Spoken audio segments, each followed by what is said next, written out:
நாங்கள் எங்கள் குடும்ப ஆதிக்கத்தில் வைத்திருந்தோம். இன்றைக்கு தனிப்பட்ட முறையில் அந்த கட்சி இயங்குகிறது. மீண்டும் எங்கள் குடும்பம் அல்லது சசிகலா கட்டுப்பாட்டில் கட்சி இயங்க வேண்டும் என்கிற அந்த ஒற்றை புள்ளி மட்டுமே அவர் முன்னிறுத்தி இருக்கிறார். நான் முதற்கட்ட கருத்தை எடுத்துக்கிறேன். திரு சிவபிரியன், இப்போ இபிஎஸ் எதிர்ப்பு அல்லது ஓபிஎஸ் மீது ஒரு கரிசனம் அப்படிங்கிற அடிப்படையிலையும் தனக்கான ஒரு வாக்கு வங்கியை எப்படியாவது இந்த தேர்தலில் எடப்பாடிக்கு எதிராக பயன்படுத்தணுங்கிற நோக்கத்திலையும் தான் சசிகலா இந்த முடிவு எடுத்திருக்காங்களா? நானும் அரசியலில் இருக்கிறேன், என்னை யாரும் கண்டுக்க மாட்டேங்கிறீங்க. நான் ஜெயலலிதா அவர்களோடு 35 ஆண்டு காலம் பணியாற்றினேன். நான் கொடுத்த பதவி தான் இபிஎஸ் அவர்களுக்கு இருக்கிறது, ஓபிஎஸ்ஸுக்கும் நான் கொடுத்த பதவி தான். அதனால் என்னை யாரும் கண்டுக்கல, நீங்களாவது கண்டுக்குங்க அப்படின்னு சொல்லிட்டு அவங்களுடைய அரசியல் இருப்பை காண்பிப்பதற்காக தான் இந்த பொதுக்கூட்டம் அப்படிங்கிறதுல எனக்கு எந்த மாற்று கருத்துமே கிடையாது. நேற்று அவங்க பேசின விஷயங்களில் திரு கேசி பழனிசாமி அவர்கள் சொன்ன மாதிரி வாக்காளர்களுக்கோ இல்லை பொதுமக்களுக்கோ எந்த ஒரு செய்தியும் அந்த அவர்களுடைய உரையில் இல்லை.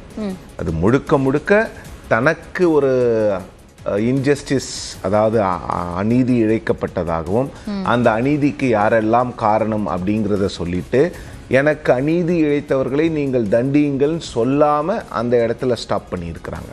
அவங்க பேச வர்றசி இது என்னதான் அவங்க இப்போ பேசினாலும் கூட அவங்களுக்கு 2021 அவங்க என்ன நினச்சாங்கன்னா 2017 அவங்க திரு எடப்பாடி பழனிசாமி அவர்கள் தலைமையில் இருந்த அதிமுக தான் அவரை அதிமுகவினுடைய சட்டமன்ற கட்சி தலைவராக தேர்ந்தெடுத்தார்கள்.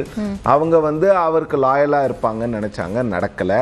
டிடிவி தினகரன் அவர்களையும் கட்சியிலிருந்து நீக்கி விட்டார்கள். ஒரு நிர்பந்தத்தின் அடிப்படையில தான் நான் இபிஎஸ்ஐ தேர்வு செஞ்சேன்னு சொன்னாங்களே. இல்ல, நிர்பந்தத்தின் அடிப்படையில தான் தேர்வு செஞ்சாங்க, இல்லைன்னு சொல்ல. அவங்க என்ன நினைச்சாங்க, அவர் லாயலா இருப்பாங்கன்னு நினைச்சாங்க. பட் அதன் பிறகு பாலிடிக்ஸில் லாயல்ட்டிலாம் கிடையாது, அது ஒன்லி பவர் பாலிடிக்ஸ் தான் அப்படிங்கிறத இபிஎஸ் அவர்கள் நிரூபிச்சிட்டாரு. கட்சியை தன்னுடைய கட்டுப்பாட்டில் கொண்டு வந்துட்டாரு. 4.5 வருஷம் ஆட்சியும் சக்ஸஸ்ஃபுல்லாக பிஜேபியோட சப்போர்ட்டோட ரன் பண்ணியாச்சு. அப்போது 2021 அவங்க திரும்பி வந்தப்போ அவங்க ஒரு பிரளயம் வெடிக்கும்னு எதிர்பார்த்தாங்க. எந்த பிரளயமும் வெடிக்கலை.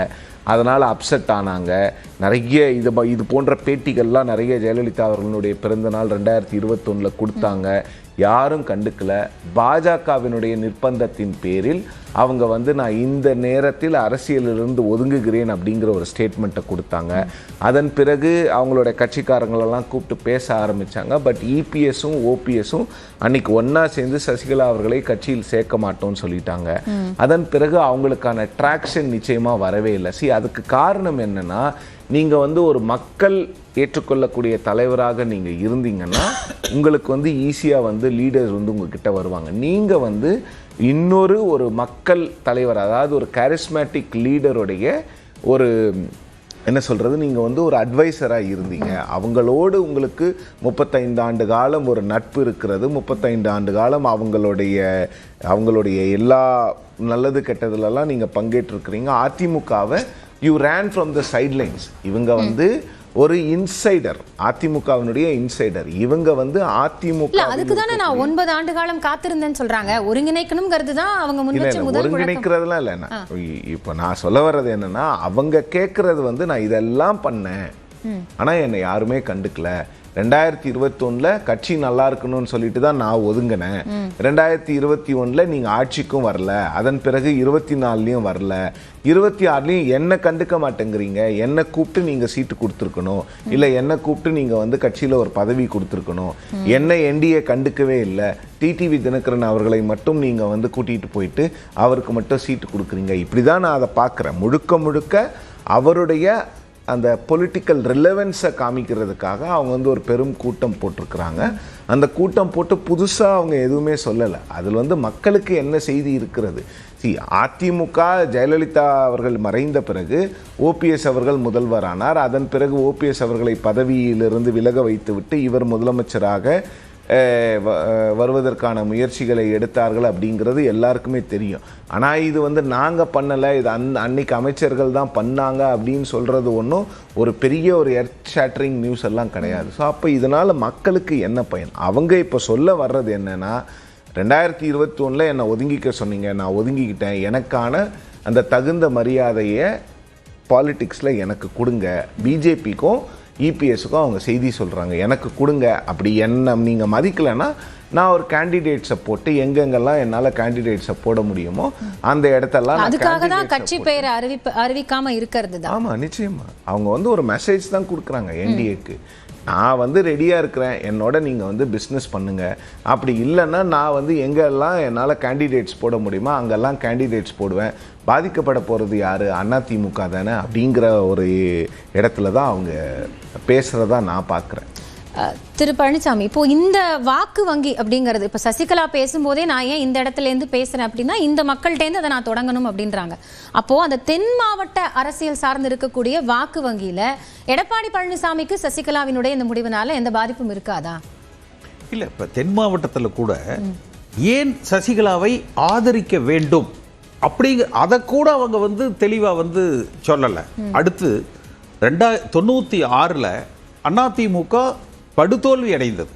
96 அதுக்கு முழுக்க காரணம் சுதாகரன் வளர்ப்பு மகன் திருமணம், சசிகலா குடும்பத்தினுடைய அளவுக்கு அதிகமான அரசியல் தலையீடு, அரசாங்க துஷ்பிரயோகம். தென் மாவட்டத்திலையும் அதிமுக கடுமையான தோல்வியை சந்தித்தது. இல்ல, ஒரு சமுதாய ரீதியில நம்ம ஜாதிக்காரங்க தான் நிறைய தப்பு செஞ்சிருக்கிறாங்க, அதனால அவங்க செய்யட்டும், நம்ம அவங்களுக்கு ஓட்டு போடுவோம்னு யாரும் அதிமுகவுக்கு ஓட்டு போடல. தென் மாவட்டங்கள்லயும் அதிமுக அன்றைக்கு தோல்வி அடைந்தது. அடுத்து 2011 ஜெயலலிதா அம்மாவே இவர்கள் இந்த குடும்பம் ஒரு தேவைக்கு அதிகமாக ஆட்சியில் தலையிடுறாங்க, கட்சியில் தலையிடுறாங்கன்னு எல்லோரையும் கட்சியை விட்டு நீக்கினாங்க. திருமதி சசிகலா அவர்களும் திருப்ப நான் அரசியலுக்கு உள்ள தீவிர அரசியலுக்குள்ள வரமாட்டேன், உங்களுக்கு உதவிகரமாக மட்டுமே இருப்பேன் என்று கடிதம் கொடுத்து தான் திருப்ப அந்த கட்சிக்கு உள்ளேயே அவங்க வந்து வந்தாங்க. அடுத்து சரி, நம்ம அந்த தென் மாவட்ட மக்கள் அப்படின்னே நம்ம எடுத்துக்கலாம். 30 ஆண்டு காலம் அதிமுக என்கிற ஒரு கட்சியில இவர்களது ஆதிக்கம் இருந்திருக்கு. 20 ஆண்டு காலம் ஆளுகிற கட்சியாக இருந்திருக்குது. தென் மாவட்ட மக்களுக்கு கல்வி கொடுப்பதற்கு ஏதேனும் ஒரு பல்கலைக்கழகத்தை அங்க உருவாக்கி இருக்கிறாங்களா? இன்றைக்கு புரட்சித் தலைவர் காலத்தில் சட்டமன்ற உறுப்பினர்களாக, நாடாளுமன்ற உறுப்பினர்களாக இருந்த பல பேர் தங்கள் பகுதிகளில் பெரிய அளவில் கல்வி பணி ஆற்றி கொண்டு இருக்கிறார்கள். அதுபோல தென் மாவட்டத்தில் ஒரு 30-40 லட்சம் பேரை ஒரு கல்வி கூடத்தை உருவாக்கி சசிகலா அவர்கள் இலவசமாக படிக்க வைத்திருக்கிறார். ஏதாவது இருக்கா என்ன? இல்லை.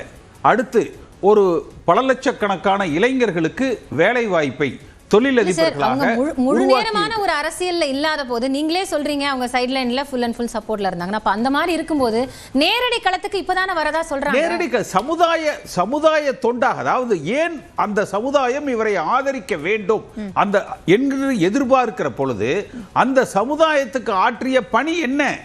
இவரால் பலனடைந்தவர்கள் யார்? யாருமே இல்லை. கமிஷன் வாங்கி கொடுக்கிறவங்க மட்டும் அதுல ஒரு